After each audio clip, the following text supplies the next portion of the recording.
various villains and characters that have come out. Really, it was kind of an instinct thing, you know.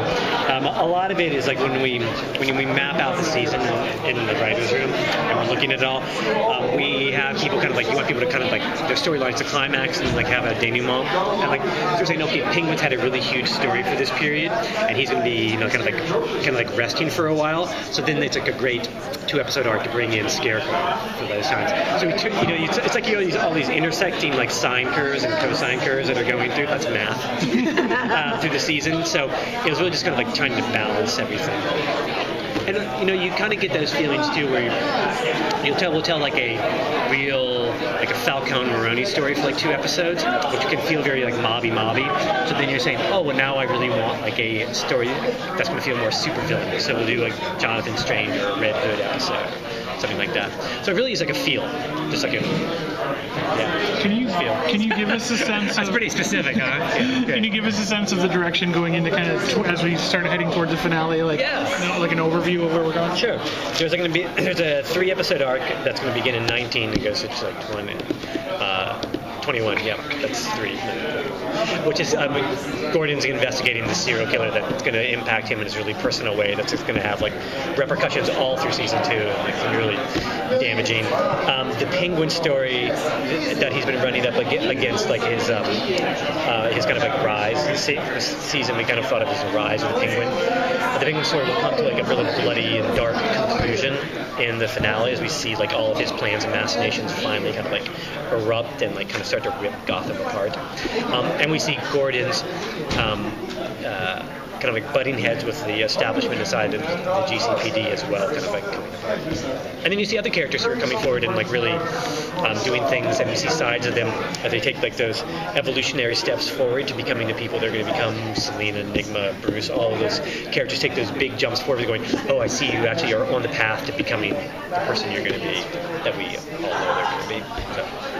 It's got to be hard to pace out, knowing how young our Bruce Wayne is in this show, and how much fun it will be to get to these villains when they're their full-fledged selves. Right. How do you guys handle that in the writers' room, the instinct to want to go to the most fun place, but know that you've got to like draw it out a little? You know, it's.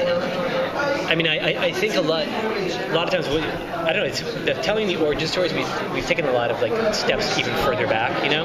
Like even telling like a Jonathan Crane origin story, we actually focused on the father, not on Crane himself, you know? And we tried to take a lot of like lateral steps for those things too. Like everybody knows the Red Hood story that we can read like in the Outward story. So we just took like a different Red Hood story that we tried to say, okay, let's take all of these and go even further back in time and try to tell an interesting way of doing it. So I don't know. I mean, honestly, it's one of those things where we always kind of go, we know we can't go there. So what's the most interesting version that we can tell here that will make the journey there? Like, it's as if we all know we're driving to Chicago. But on the way to Chicago, you're like, hey, let's stop in Reno. This is actually going to be a lot of fun. Oh my God, we got shot in Reno. Or whatever. So many of the characters you have to keep because we know they have a future. Right. But Jada announced that she wasn't coming back as Fish. So is there a potential for her to come back, or are you happy that you actually have a character that's I mean, I don't know if she's going to come back or not. You know, I mean, I feel like you guys have to watch the finale and see what happens, and then I also live in a world in which, you know, characters can come back frequently, you know. And also, DC has been really flexible about characters who we in the canon know, oh, they survive because they have to do X later. Those characters, as we'll see going forward, even in this season, they are not involved in it. Some of those characters who everyone will expect to survive will not survive, and which I think will make things like exciting, because when you actually see that other characters have a target on their back, you know that nobody's safe, and then you can watch that name or whatever gets reinvented later on in a different fashion. So. Are there any like major locations from like Batman lore, like the Batcave, that we might be seeing in the near future? Possibly. Yes, there are some major locations in the lore that we'll see in this season, that you'll watch in the season.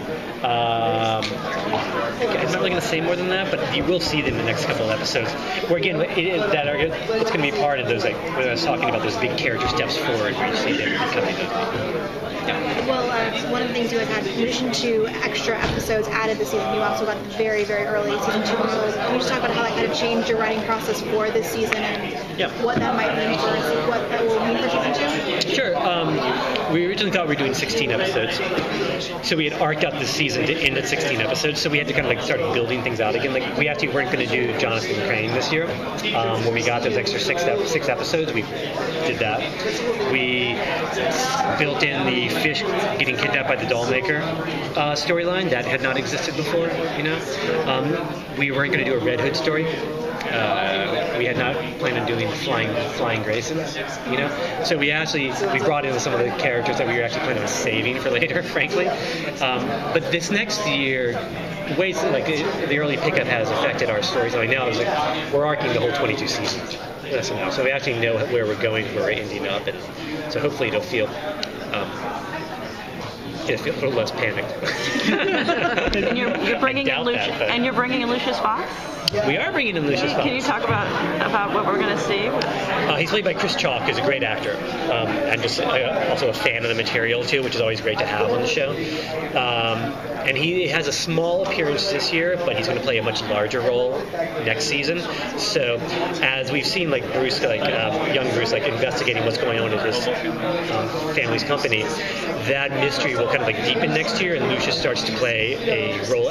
Bruce doesn't know who he is, and doesn't know what his intentions really are, as they kind of find their way towards a relationship next year, and he helps them uncover the mystery. So, what can you say about Lucius' trajectory in the last few episodes? Because obviously she is further apart, set apart from kind of everything that's going on. She does. We will see her with all the other characters by the end of the season, and obviously Penguin's final rise couldn't happen without Fish being a part of it.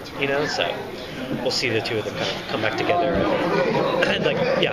really hopefully satisfying. Right? Thank you, everyone. Sure.